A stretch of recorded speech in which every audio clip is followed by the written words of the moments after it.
Welcome, welcome, welcome, everybody, to episode 11. I cannot believe we are on the road to 20 now. This is Growing Up. I'm titling it Growing Up as a Church Camp Kid. I think a lot of people listening to this either went to church camps growing up or had friends that did. It's kind of like a rite of passage for a lot of kids, but I know that some people go to church camps growing up and then do not follow in the footsteps of Jesus as they get older. Some do, but we are visited. We are not visited. We are blessed by the presence of my dear friend, my brother Seth Shears today. Say what's What's up, up, Seth. guys? What's up, guys? Glad to be Yeah, here. Seth's my guy. Seth and I go way back. So Seth is obviously, chief of the church camp kids, and I'll explain why. But that's how Seth and I know each other. So there's a camp in Arkansas called Camp Ozark. I'm sure most people listening to it have either heard of it, have a family member that went there. Huge summer camp. It's the Lord's moving over there. Um, that's how Seth and I met. Seth was in his upperclassmen years of high school. I was on staff, and we've stayed close ever since and become brothers since then. But the reason that I think Seth is the number one person to talk to about growing up as a church camp kid is Seth did not just go to camp every year. He lived right down the road. His family still works for that camp. His mom is head of food services. His dad is on the operations maintenance team, right? Mhm. Yeah. So it wasn't like Seth went off to camp and then went back home to Houston or Nashville, whatever it was. Seth would finish his week at camp and then probably turn around and weed eat at the same place.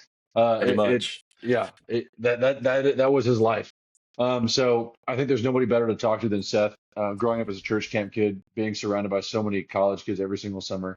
So we're gonna pick his brain. I've got some questions. I've got some Bible verses.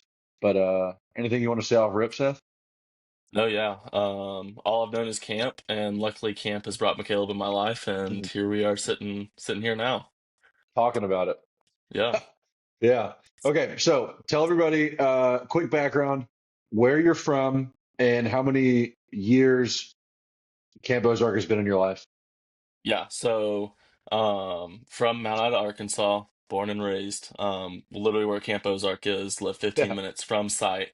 Um, if you have been to Camp Ozark and went on your lake day, you literally passed my house. But yeah, so started when I was 8, and since then there's not been a summer that Camp Ozark or Camp OTX hasn't been a part of my life. So I'm going on to this summer being summer 17 in a row. But yeah, excited to be here. But that's quite literally all I've known. 24 years old, 17 years of them being at camp. That's insane. And so to walk us through, like, obviously, again, you are, chieftain of the church camp kids, but Sure. what besides camping, hopefully that's not slanderous, I'm sorry. Um, besides being a camper, give us every role you have occupied while working either at Camp Ozark or at now Camp OTX. Yeah, yeah. So, of course, camped for 10 years, was a camper from 8 to 17 years old. Um, but also during that, well, at 15, I started working in the kitchen during the summer. So, my mom's food services director, of course, she hired from within and had me work in the Cheap kitchen, labor. helping her out. Yeah, exactly. And then during the off season was just they have like a high schooler program where after school you go and work and it's practically just manual labor and you get paid some money. It's a nice gig, especially in high school when you're playing sports and whatever. They're very flexible. But yeah, doing that, and then in between your high school and college careers, they have what they call. In my day, it was LIT. Now they call it Hmm. J staff. Hmm. It's free labor. Let's be honest. No, it's a great time. Honestly, my favorite year of camp. Pay to play. Yeah, pay to play. There you go. But you get to see all, special event kind of set up, this kind of the background, workings of camp, if you want to say. Yeah. But yeah, did that, and then of course, then was a counselor for my first 2 years of college, um, and then straight into top staff, and also dabbled with some maintenance here and there. Um, I mean, literally helped out in the barn some. Now of course working on P staff for Yep. this will be my second summer, full time hitting the road, everything. So I think that covers everything. I mean, pretty much seeing every Jeez, light of dude. camp. I don't think there's anybody. I'm genuinely trying to think if there's anybody that has filled more roles than you have. Yeah, I don't know. I haven't touched the media side. I think that's the only side I haven't touched, and I don't think you want me to touch that side. You've done everything from making cinnamon rolls to fixing sinks Yeah, to leading Bible studies to leading trail rides. yeah, Jeez, dude. What a blessing. That's awesome. Uh, okay, so let's just get straight into it. Obviously, you grew up at Camp Ozark. Now you work full time at Camp OTX. But growing up, so let's say you finished your 1 week as a camper. Obviously, that you probably just turned right around and helped your mom in the kitchen, for example. And you're surrounded by college students still, because it might be their turn to work in the kitchen or maintenance or whatever it is. So my first question for you, Seth, is every summer for I guess 10 years. Let's just call let's since the title of this is growing up as a church camp kid, we'll focus on ages 8 to 17. sure. Uh, every summer for 10 years, you were surrounded by nearly 1,000 college age staff that believed in Jesus. What was that like? What kind of ran through your head? What were some of the thoughts that you remember as you just looked across a sea of 1,000 college students that all believed in Jesus? Yeah, I mean, the first thing I always think of is just back to my counselors that I thought were the coolest people in the world. I mean, for the reason that I'm sitting here. I mean, you technically weren't my counselor, but you were my Yeah. my team comp coach. But still, just being surrounded by guys like you. But I mean, of course, made an impact on my Thank you. life. But just thinking of like, I mean, quite literally the coolest people in my life, people that I mean, I thought were, if you want to say, reincarnations of Jesus Yeah, himself, in a 10-year-old's eyes. sure. But yeah, I mean, it's just like I don't know what else I would have been doing, but I don't think like I'm blessed to have had that experience growing up, just being surrounded by amazing role models, and everything like that. I mean, just yeah, being blessed to be have role Yeah, models like y'all, and that shaped my future. yeah. But but No, yeah. 1,000%. That makes me think of your experience in college. Did that, I know we said we're going to stick to those first 10 years, but stepping into college, you made your way to the University of Arkansas in Fayetteville. Um, all you knew were college kids that loved the Lord. And then you step into Fayetteville, a huge SEC school. Were you shocked? Did it meet your expectations? That were you what was going through your head there? Yeah, of course, just in high school, you kind of start to figure out that, like, hey, I mean, the people that I've known this summer, like, yeah, they're awesome. That's not every college kid, but at the same time, Sure. still, it still is, I guess, a shock. You get to college and it's like, wait, maybe like 2% of the population fits that criteria that I've grown up Yeah. knowing. And Mm, so, yeah, sure, that is like a shock of like all you've known is the cream of the crop of college yeah. kids. And you get to college and it's like, whoa, this is like, yeah, barely anyone here what Yeah. fits that role model, if you want to Yeah. say. Yeah. It's kind of mind blowing how, especially the circle where you grew up, now that we know where you grew up and where I grew up, the circles that we grew up in, just like either people are following Jesus or they know of Jesus. They've heard of him, maybe they go to church, they don't really walk the walk, whatever it is. Then you get to college and you're like, oh, there's people that don't even consider Jesus in their daily life. Yeah. Like it's not even a consideration. That's still mind blowing to me how people are just like I go about my day and we don't go to church like he's not a part of my life. I'm just like you're missing out. But the next question I want to ask you is, and you can be honest. I know your mom and your sister and everybody will probably uh, chime into this episode. But a ton of people went to church camp growing up. Maybe it was a Yeah. week long VBS, whatever it is. Maybe some kids went to like, I know there's a ton of kids. The network of kids that either grew up going to Pine Cove or Camp Ozark or T-Bar M or Sky Ranch, I mean, is international. But give me your honest reflection on growing up. And I have to qualify, we Camp Ozark and Camp OTX, we like to hang our hats on the fact that we are not church camps. It's Yep. relationship. I know it.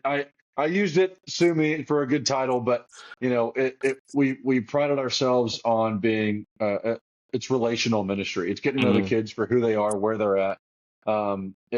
Never shoving anything down their throat, but just saying, hey, we wanted to hire college kids that were fun, upbeat, and reflected Jesus, so the kids can say, I want to be like them. So that's the qualification about church camp. Okay, this is yep, not a yep. church camp. I thought uh, about correcting you at the start, if you want me to be yeah, honest, but I held my no, tongue. no. I'm glad. I meant to clarify it earlier. We do not. Camp OTX and Camp Ozark are not church camps. Okay, that's established. Um, but give us your honest reflection on growing up as a church camp kid. What did you enjoy about it? What was weird about it? I think a lot of people can relate to your answer. Yeah, I mean, first of all, of course, like going down the description of church camp versus Christian summer camp. Yeah, Um, yeah, of course, like fun, at least as a kid, fun first. You learn as a staff member, safety first, but we'll look past that. As a yeah, kid, it's all about having fun. And you just want to go do, play smash ball, goggle ball, go down the water slides. And of course, because of all that, you're like, dude, these counselors are awesome. These guys that are hanging out with me, doing all this yeah. fun stuff with me, they're coolest people in the world, and they keep talking about this Jesus guy and like this God guy and all this stuff. And Hmm. yes, of course, I grew up in a Christian household. I knew who they were, but still, like just hearing them talk about it and how much I looked up to them, like that's kind of the foundation of my faith of like, Mm, yeah, these guys are awesome. I'm getting to have all this fun at camp this summer. Why not, like listen to what they have to say, at night whenever we're doing Devo and they're talking about, just hmm. the amazing things that God gives you and everything. Um but yeah, of course it's, I just remember having fun all the time and then at the Yeah, same time not feeling forced, but just learning about Jesus and his story. yeah. That's awesome. Uh, now I'm gonna put you on the spot here with your mom. But Uh, obviously, some people listening don't know who Seth's mom is, but his entire family, they mean the world to me. They've been a second family to me, just over the years as we've traveled. Um, but obviously some people were like, "Oh, mom, I don't want you to be the chaperone of the dance." Like, Dad, why do you? Was it weird? Like your family, I mean, you guys are one of the pillars. Like the Brashears are one of the pillars of Camp Ozark and now Camp OTX. Um, was it weird having the town you grew up in, the camp that your entire family works for, all mashed into one, like 15-minute radius? Yeah, I definitely. Like you saying mashed up, like yes, but at the same time, like in my life, I literally think of them as two separate entities. I mean, the Mm, off season camp and Mount Ida is the same, but during the summer, like that's a bustling city in its own. yeah, But yeah, just like mixing like your family being there. Also at the same time, I mean, camp is so big. Like yeah, I'd see my mom at Mills, which is like cool. It's like, yeah, I guess yeah, I'm kind of a cheat code. Some kids are homesick. I go eat dinner and my mom's there. yeah. That's But fair. there's its pros and cons because it's like you're saying it's like dang, like mom's chaperoning right now, like Yeah, you're killing my vibe or yeah, whatever, yeah, but yeah, yeah, no, like it definitely was a blessing to have him there. But yeah, like I said, there's just pros and cons, but I was yeah, definitely blessed to have Camp Ozark in my backyard. yeah. Fair enough. That's a good way to look at it. I think it's a little bit different when it's your big sister at Camp OTX. It's a little bit different when you're trying to stay out of trouble. She's got a different eye on you than a parent would. Um, Exactly. my wife just walked in. Everybody say hi, Tara. Hey Tara. uh, Seth says hi. Um, okay. Now, again, we just talked about the massive network of people that can say, I mean, there's thousands of kids all over the country that can say, I grew up going to Pine Cove, I grew up going to Ozark, OTX, whatever it is, but they don't currently walk with the Lord. What are some things that you would ask them to reflect on? What are some things you want them to think about in terms of reigniting their faith? Yeah. Well, we're about to see a common denominator here. All I keep doing is bringing up the staff. Yeah, Maybe this is me as a recruiter, and I believe I hired the best staff, and I know Ozark hires the best you staff, the do. cream of the crop. But I mean, literally as a kid, like if I was to tell you to reflect on one thing, is think of those counselors that you remember to this day that made such an impact on your life, that like Mm, you just remember the good times, the fact that they poured into you whenever no one else would, like no matter what your background was, they didn't care. Like that they cared about you in the moment, and that and wanted you to just hear about Jesus, even yeah. just for today. Didn't care Mm, what your I mean, cared what your story was in a week, but in a sense they didn't care because they were just going to pour into you today and plant that seed and or water it and watch it grow. yeah. But just Which remember is, those times. yeah, no, that's an incredible answer because it's such a great example of the Lord's love for us, right? He loves you no matter who you are. I think one thing you'll learn as especially as a counselor at a Christian summer camp, growing up, you always hear your parents or people that care about you say, "Hey, like you can literally come to me with anything." Like it's Mhm. unconditional love. Whenever you become a counselor at one of these camps, go work at Camp OTX, by the way. Whenever you become a counselor at one of these camps, like you say that to these kids and you genuinely mean it. Like you look them in Mhm. the eyes, these 8-year-olds, these 17-year-olds, and you're like, hey, genuinely, anything that you have going on in your life, please come to me. I would love to hear it. Um, that's exactly what you talked about in the description of who you look for, right? We want people that model the love of Jesus Christ. We want these kids to feel like $10 million, because the coolest person in the world, right, cares about them. That's what makes that's what makes the best staff stand out. Um, okay, switching gears a little bit, what do you feel like because obviously even though Mount Ida is so small, I'm sure there were still plenty of kids that did not go to Camp Ozark. Yeah. Um, what do you feel like some of your friends from back home missed out on in terms of not just going to a Christian summer camp, but like what were they missing out on? I guess yeah, what were they missing out on as a whole? Was it the staff? Was it learning about Jesus? When you went back to school in August or September, and everybody's talking, hey, how was your summer? What do you Mhm. feel like your friends missed out on? Yeah, I mean, all of what I've already said, of course, just but I mean, having fun over the summer in a safe place, Yeah. getting to meet, awesome staff. I could keep going on and on, but I won't. Getting to maybe meet Jesus in a different light, while Mm, instead of going to just church on Sunday, listening to the pastor as a kid is boring, or whatever. But whereas in a camp setting, it's like it's a blast, and yeah, I but love that. also just like missing out or maybe not missing out on whatever their home life complexities were that they had to be Yeah. at during the summer, and they didn't get to escape it for 2 weeks or a week. Yeah. Just kind of whatever they were having to deal with there. That's what Mm. I'd say all the things they were missing out on. Oh, dude, I love that you said that. Obviously, they're missing out on the faith aspect, like hearing the name of Jesus, but like you're right, they're Mhm. missing out on, hey, a safe place where you can bring your questions. I mean, we could have 10 whole other episodes about some of the questions that you've been asked, I've been asked from campers, and they're deep, dude. I mean, they are intense questions. But again, I want to segue again because not only do you have the experience of 10 years as a camper growing up on property, but you're now on the flip side of things. Mhm. So let's say your audience is somebody who was involved in the church growing up. Maybe they just graduated college or they're in college now. They just moved to a new city and they're listening. And the gears are starting to turn about them getting back into their faith. Um, you now are on the giving side of the 10-year Mhm. experience that you received. Not only you're above the, hey, I want to be a counselor and give back. You're the guy that is finding the counselors.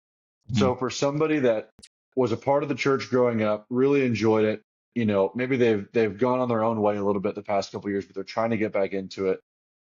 What would you say to them in terms of the joy and the peace and the purpose you feel from providing that kind of experience? Yeah. I think um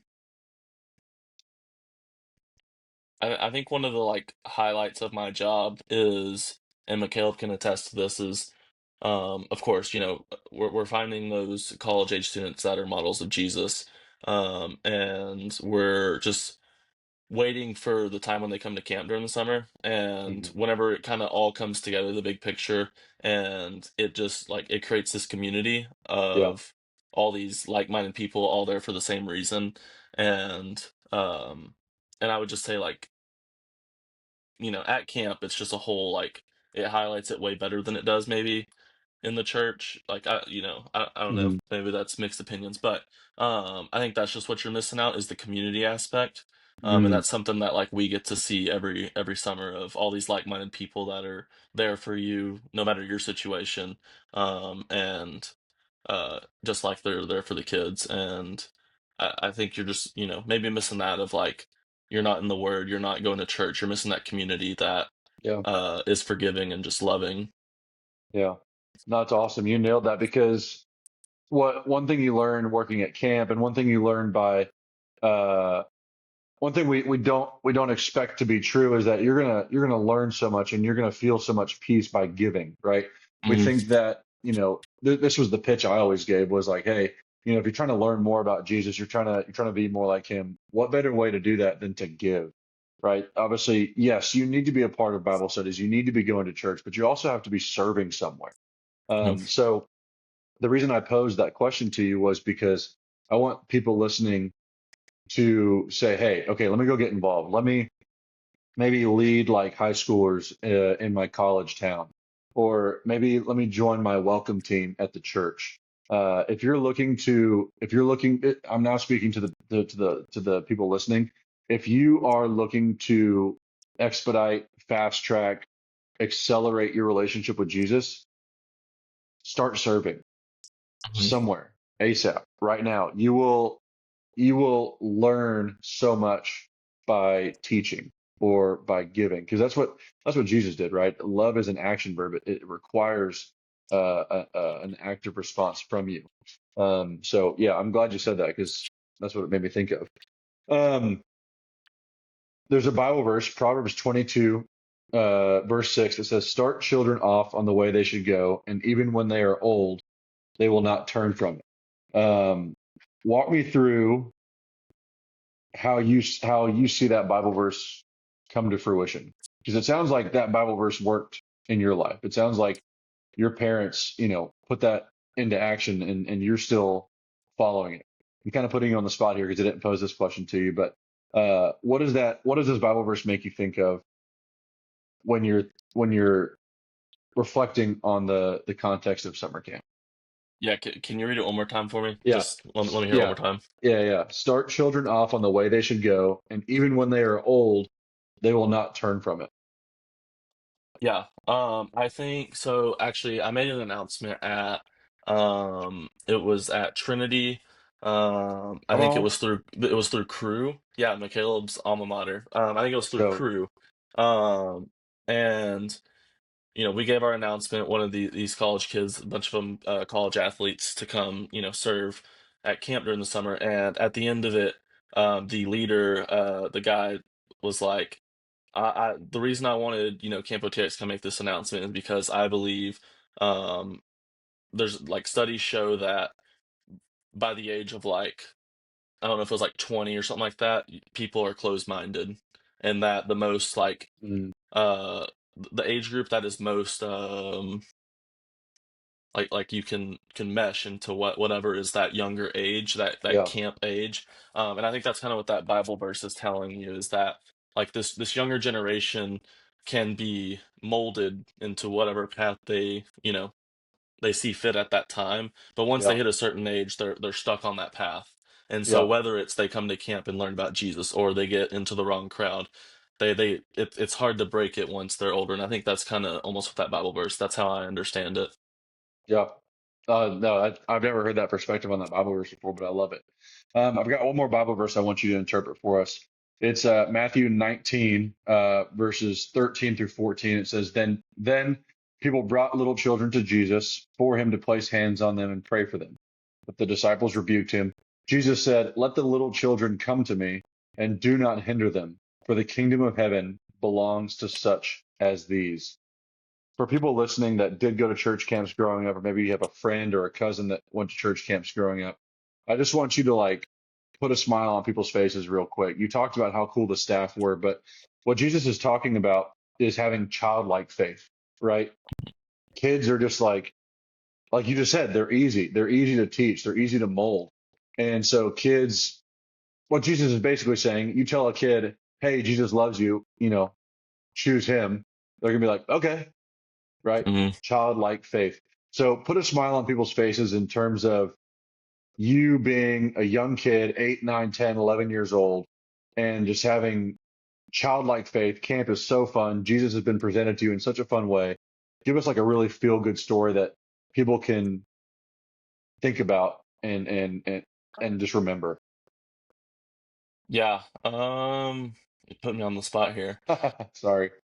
Maybe I can think of just like, I mean, the number of, walking through Cabin Row, and I can always think of, I feel like Davis Duncan, Mm, just walking by his cabin, and he's always asking for a Bible. Hey, yeah, Seth, where's Caleb, or can you get me a Bible? I have a kid that's wanting to accept Jesus. yeah, He came upon this himself. We last night Steve-O went great. He had so many questions. It just kind of it seemed like everything hit him, and just being able to see that. And if you don't know, Davis Duncan, he's always with the like 10-year-olds, like yeah, that, from like 9 to 10 to maybe even 8-year-olds. That yep, very young age, that's very impressionable.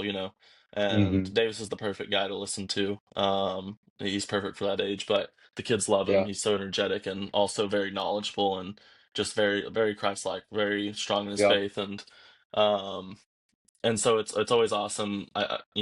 Getting to walk by his cabin. He's like, "Hey Seth, like this kid's, uh, it like brings Davis to tears." And so just yeah, like always getting to see that is yeah, is very just fun, and it's hard not to make you smile whenever you hear that. yeah, yeah, dude. I remember there was a that's a great example. Davis is a phenomenal example. I remember this. I'll never forget. Yeah, especially that age. You give little guys that age, that like 9 to 11-year-old range, like they're old enough to compute. Mm, And so they'll say, "Hey, I believe in this Jesus guy. I want in." You give them a Bible, and their faces light up, dude. I mean, it's just pure joy. It's childlike faith. I remember one kid, maybe he had a Bible, maybe he didn't, but we gave him a Bible with his name in it, and he looked up at us and just started crying. He's like, "Really? This is mine?" Yes, of course it's yours. Dude, nothing beats childlike faith, man. Nothing. Um, okay, last question. I'm all right, gonna I'm gonna I'm gonna give you the green light here. Okay. I'm Obviously, ready. not getting anybody in trouble. Just give us one or two just ridiculous camp stories. Yeah. Got this question asked for, needed it before, because had to get down the memory banks, because I was like, let me think of one when I was a camper, because Yeah. still being full time, I don't want to say something and get someone in trouble or get Yeah, myself yeah. in trouble. Incriminate. So Yeah. yeah, Your mom exactly. is listening. Yes. Yeah. Well, so being a kid that Camp Ozark's in your backyard, growing up, of course you're friends with all the other kids that camp is also their backyard. Well, in between sessions, while all the kids are gone, guess what? This whole playground is yours by yourself. So that Let's was always go. the best time of the year, was in between the sessions, all the counselors are gone, all the kids are gone. Gonna come back tomorrow. Well, I don't know what they're called, but they're these little like tricycle, but you sit on them and you're like an inch from the ground and you steer with your feet. All right, we figured out, those are a lot of fun. Well, if you've never been to Ozark, if you start from the Summit Chow Hall, all right, it's kind of on this hill, all right, and through camp runs like a paved road, and starting from the summit and riding on these things just through like hills and momentum, you can make it all the way across camp to main camp, Dang. and which is easily like a half mile. And I mean, that's bombing hills. If you've never been to Ozark, picture the hill coming from like the field house going down to the waterfront, or I guess if you have been to Ozark, Yeah. that hill, going into a curve, that's Over a the hill to look bridge. out for. Yeah, over a bridge, you could easily go into the waterfront. I've never seen anyone go to the waterfront. Luckily, all of us made it out or chickened out before we could crash. But yeah, so just thinking of like those times, that's easily something. But yeah, so lots of Yeah. fun in between sessions. But yeah, That's a very safe, family friendly answer. yeah, yeah, yeah. We will we'll discuss the not so safe ones after this. But Yeah, you can come ask me in person if you want those stories. yeah, go work at Camp OTX, and Seth will tell you after hours. But okay, that's our allotted time. I hope everybody listening was able to either remember the good times, find some motivation for getting involved, maybe some gears started to turn again, or again, obviously, if you're a believer and you've got somebody in your life that you knew went to quote unquote church camps growing up, VBS, all the way from VBS, parent pickup to Camp Ozark, Camp OTX, halfway across the country getting dropped off for 2 weeks. Um, Obviously, it works, Mm. right? A foundation was laid. Like Seth said, Jesus was presented in a different way. You're not sitting down in chairs watching a slideshow presentation. Like Jesus is being presented to you by the super awesome college student who is fun, who can keep up with you. It works, right? Mm. So if you have any questions, reach out to me. I can give you Seth's contact, or if you know him, I know he'd be happy to share it. But Seth is like I said, the perfect guy for this because he was not just a quote unquote church camp kid. I mean, it is his family, it is his world, and it has been for a long time. So, Seth, we're going to pray it out, and then that'll be the end of the show. Sound good? Let's do it. And then you can give us your prediction how far the Hogs basketball team will go this year. Oh, buddy, all the way. All right, let me pray. Lord, thank you for this day. Thank you for Seth. Thank you for just how good of a heart he has. Thank you so much for all the people that impacted his life as he grew up. Thank you that you've given him a heart to serve at every single level, from weed eating to serving to planning and to managing and supervising, all the above. Thank you for the skills that you've given him to be so versatile. Thank you for his insight into growing up, going to Christian summer camps, going to church camps. Thank you for his family that said yes to being a part of that community. And Lord, anybody listening, if they're a believer, please just help this be a resource for them. And Lord, anybody listening that's not a believer or went to church camps growing up, but has strayed and is thinking about getting back into your fold, Lord, we pray that this episode was able to help them remember the good times and to remember how cool those counselors were and to remember how fun Jesus is. Lord, we thank you for this time. We thank you for this day. In your name, amen. Man. All right, give us Hogs basketball prediction on your way out. Uh, I mean, hey, Darius Acuff is the way. All right, number one point guard in the nation. I don't care about that Braden Smith from Purdue. All right, and he's a freshman. All right, he is the truth. All right, and easily, come on, Final Four bound, if not all the way, if not a natty. Calipari is back. Hey, okay, that's a mic drop moment. All right, Yep. episode 11, growing up as a church camp kid, coming to you live. Thanks, guys.